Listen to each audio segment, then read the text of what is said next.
गोविंद हरे नारायण वासुदेव कृष्ण गोविंद हरे मुरारी हे नारायण वासुदेव।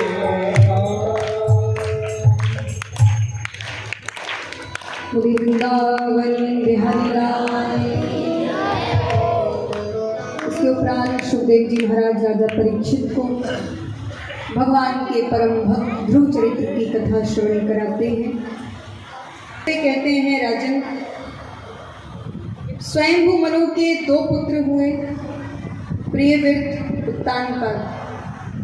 उत्तानपाद महाराज के दो विवाह हुए। इनकी पहली पत्नी का नाम था सुनीति। सुनीति माने होता है सुष्ठु नीति इति सुनीति, माने जो नीति पर। पत्नी का नाम था सुरुचि। सुरुचि माने होता है स्वस्य रुचि इति सुरुचि, अपनी रुचि के अनुसार चले। उत्तानपाद का मतलब होता है ऊतम ऊर्ध्व पादः, बोले समाज में जिसके पैर ऊपर हैं सर नीचे है वही उत्तानपाद है। प्रियव्रत का मतलब होता है जिसने समाज में सबसे अच्छा व्रत ले रखा हो, सबसे अच्छा संकल्प जिसका हो, उसी को हम प्रियव्रत कहते हैं। तो उत्तानपाद महाराज के दो विवाह हुए। पहला विवाह सुनीति के साथ हुआ, विधि विधान से हुआ, अच्छे से हुआ। एक बार राजा कहीं भ्रमण करने गए, सुरुचि को देखा, उनके सौंदर्य को देख करके इतना मोहित हो गई कि दूसरा विवाह वहीं पर सुरुचि से कर लिया। सुरुचि को अपने घर लेकर के आए। सुरुचि ने उनकी पत्नी को देखा तो पूछा, ये कौन है? राजा ने कहा, देवी ये मेरी धर्म पत्नी है। बोले नहीं नहीं, ये घर में रहेगी तो मैं घर में नहीं रह सकती, या तो इसको घर में रखो या तो हमको घर में रखो। तो राजा ने सुरुचि के सौंदर्य के कारण अपनी धर्म पत्नी को घर से बाहर निकाला। आनंद से महलों में रहने लगी। सुनीति पास के ही महल में रहने लगी। कुछ समय बाद सुनीति के एक बेटा हुआ, उसका नाम ध्रुव पड़ा। ध्रुव भगवान के बहुत बड़े भक्त हुए हैं। ध्रुव का मतलब क्या होता है? निश्चितम इति ध्रुवम, यानी जिसने किसी भी मंजिल को, किसी भी चीज को पाने का संकल्प ले लिया हो, निश्चित कर लिया हो, उसी को हम ध्रुव कहते हैं। एक बार ध्रुव अपने मित्रों के साथ खेल रहे थे तो किसी एक बच्चे ने एक दूसरे से पिता का नाम पूछा, लेकिन ध्रुव से ध्रुव के पिता का नाम पूछा तो ध्रुव को अपने पिता का नाम ही पता नहीं था, कभी देखा नहीं तो कहाँ से नाम पता हो। ध्रुव जी दौड़े दौड़े अपनी माँ के पास गए, पूछा, माँ मेरे पिता कौन है? सुनीति माँ ने कहा कि बेटा तेरे पिता बहुत बड़े राजा हैं, वो तुझे बेटा मानेंगे कि नहीं, क्योंकि उन्होंने तुम्हारे जन्म से पहले मुझको घर से बाहर निकाल दिया। ध्रुव ने कहा, माँ मेरे पिता हैं, मुझे बेटा क्यों नहीं मानेंगे, मैं पिता से मिलने जाऊँगा। ध्रुव जी पिता से मिलने महलों में चल रहे थे। सौतेली माँ ने डांटी, अगर इस गद्दी पर बैठना है तो तपस्या करो, तपस्या करने के बाद जब मेरे बेटा बनोगे तब इस सिंहासन पर बैठ पाओगे, वरना भाग जाए यहाँ से। तपसा राध्यम पुरुषम तस्से वानुग्रहण में, पहले जंगल में जाओ, भगवान की तपस्या करो, और जब भगवान सामने प्रकट हो जाए तब ये प्रार्थना करना भगवान से कि मुझे सुरुचि माँ के गर्भ में भेज दो। तो इस प्रकार के शब्द कहकर के सुरुचि ने सिर्फ ध्रुव का अपमान नहीं किया, बल्कि भगवान का भी अपमान किया, उनके मंदिर का अपमान किया। अपने गर्भ को भगवान से सुंदर समझ रही है, भगवान के मंदिर से सुंदर समझ रही है। जिसके गर्भ में जाने के लिए भगवान की तपस्या करनी पड़े, यानी उसका गर्भ भगवान से भी ऊपर है। ध्रुव जी 5 वर्ष के बालक के रोने लगे। क्या कहते? रोते रोते अपनी माँ के पास गए। सुनीति माँ ने देखा, पूछा, बेटा क्या बात है, क्यों रो रही है? ध्रुव ने कहा, माँ मैं पिता से मिलने गया था, सौतेली माँ ने मुझको डांट कर भगा दिया। कहती थी कि तपस्या कर, तपस्या करने के बाद जब मेरे बेटा बनोगे तब इस सिंहासन पर बैठ पाओगे, वरना भाग जाए यहाँ से।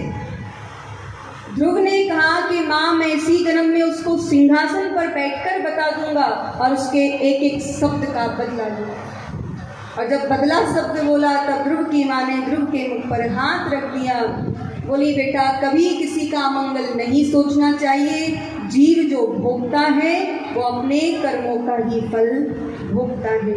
इसीलिए लिखा है को न काऊ सुख दुख कर दाता, को न काऊ सुख दुख कर दाता, को न काऊ सुख दुख कर दाता, को न काऊ सुख दुख कर दाता, निज कृति करम भोग सब घाता, निज कृति करम भोग सब घाता, करम प्रधान विश्व रच राखा, करम प्रधान विश्व रच राखा, जो जस कराही सो तस फल चाखा, जो जस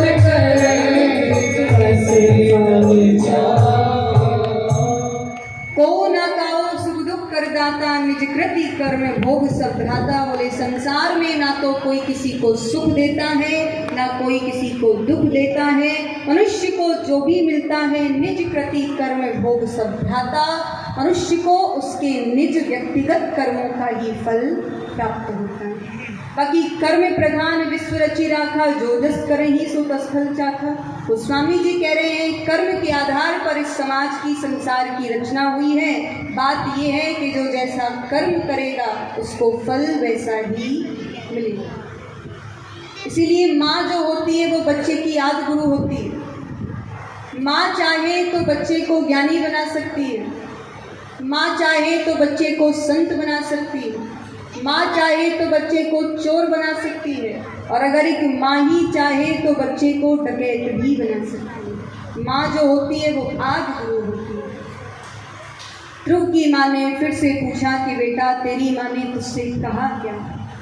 ध्रुव ने बताया, कहती थी तपस्या करने के बाद जब मेरे बेटा बनोगे तब इस सिंहासन पर बैठ पाओगे, वरना भाग जाएगा। ध्रुव की माँ ने कहा बेटा तेरी माँ ने तुझसे ठीक कहा। भजन करने का उपदेश अगर हमें कोई शत्रु भी देता है तो वो अपना सबसे बड़ा मित्र है, और भजन ना करने का उपदेश अगर हमें कोई मित्र भी देता है तो वो अपना सबसे बड़ा शत्रु है। अभी तो तेरी माँ ने कहा, अब मैं कहती हूँ कि कल जाता तो आज चला जा और आज जाता तो अभी चला जा। तेरे भजन करने से तेरा जीवन धन्य हो जाएगा और तेरे जैसे पुत्र को जन्म देने के कारण मेरा भी जीवन धन्य हो जाएगा।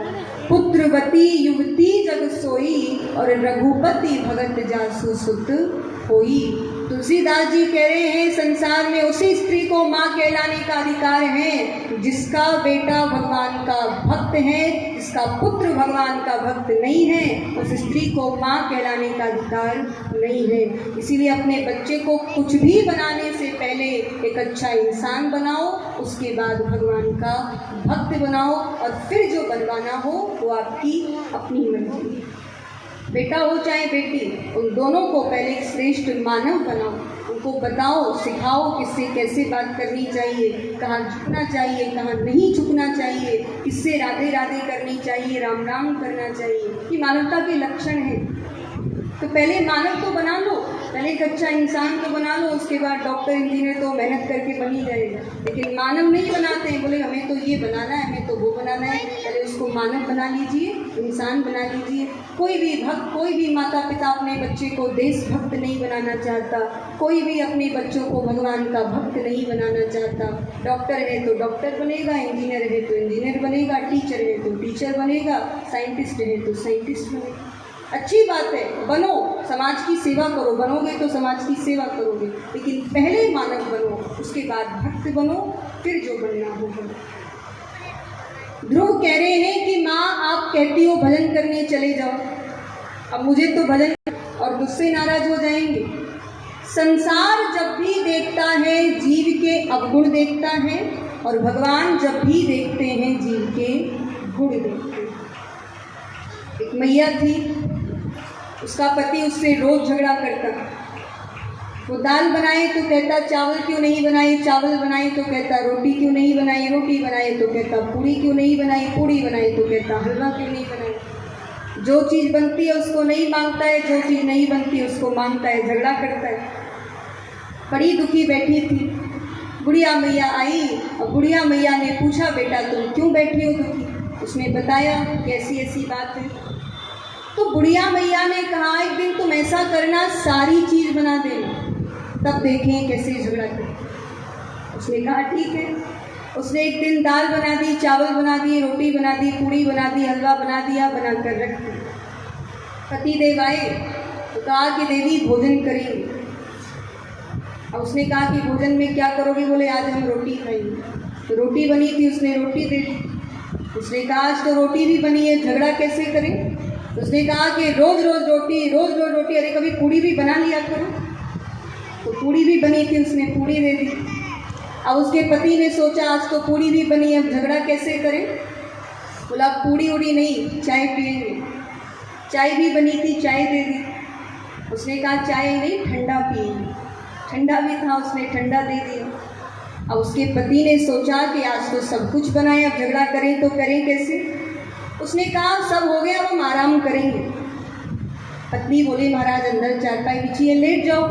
बोला रोज रोज अंदर, रोज रोज अंदर, मैं तो आज बाहर बैठूँ। उसने कहा बाहर भी चारपाई बिछी है। अब वो बाहर लेट गया और मन में सोचने लगा कि आज तो कोई मौका ही नहीं मिलना झगड़ा करने का, झगड़ा कैसे करूं? ऊपर को देखने लगा, आकाश में एक लाइन बनी हुई थी। अपनी पत्नी को बुलाया, देवी इधर आओ। उसने कहा क्या है? उसके पति ने पूछा देवी ये क्या है?